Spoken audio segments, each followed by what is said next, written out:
మాజీ మంత్రి పేర్ని నాని వ్యాఖ్యలపై జేసీ ప్రభాకర్ రెడ్డి ఆగ్రహం వ్యక్తం చేశారు. కేసులతో ప్రభుత్వం తమను వేధిస్తోందన్న ఆరోపణలను ఖండించారు.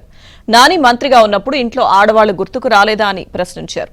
చంద్రబాబును అరెస్టు చేసిన సమయంలో పవన్ పెళ్లిళ్లపై కామెంట్స్ చేసినప్పుడు సభ్యత ఏమైందంటూ కౌంటర్ అటాక్ చేశారు. ఆడవాళ్ళ గురించి నువ్వు మాట్లాడింది నీ పాసగిల్ల ఆడవాళ్ళని గౌరవించే తత్వం ఉందా నీకు? మర్చిపోయినావు నువ్వు అన్నీ మర్చిపోయినావా? ఓహో, మా మీద కేసులు పెట్టినప్పుడు మాకు లేరు, కోడళ్ళు లేరు, కొడుకులు లేరు, భార్య లేదు, ఎవరు లేరు. రే నీ కుటుంబం గురించి చెప్పుడితే ఫ్యాన్ హ్యాంగ్ చేసుకుంటావు. ఎవరో 4 పెళ్లిళ్ళు చేసుకున్నారు, ఏమి చేసుకుంటారు, డైవర్ట్ చేసి తీసుకొని చేసుకున్నారు.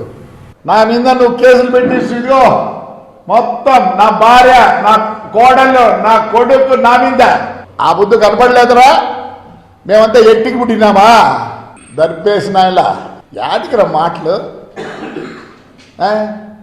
యాటికి మాటలు కనపడలే ఆ బొద్దు ఆడవాళ్ళని వీళ్ళిద్దరు ఏమి సంబంధం? నువ్వు బ్యాటరీ నీ బ్యాటరీ సరిగా లేదురా, అర్థం చేసుకో. నీ బ్యాటరీ సరిగా లేదు అంటే మీ ఇష్టం వచ్చిన మాట్లాడచ్చు. ఈ ముందు కాలు పట్టుకుంటారా? ఎవరిదరా గోడౌనా? లే గోడౌన్ ఎవరిదిరా? నీది నీ ఏంది ఇది? ఈ ఎలక్షన్లో అవిడవిట్టు నాయన పేరుని నాయన గారు ఇద్దో చూసుకో, ఇద్దో ఎవరు పెడుతుంది చూసుకో నాయన, ఎవరు పెడుతుందో.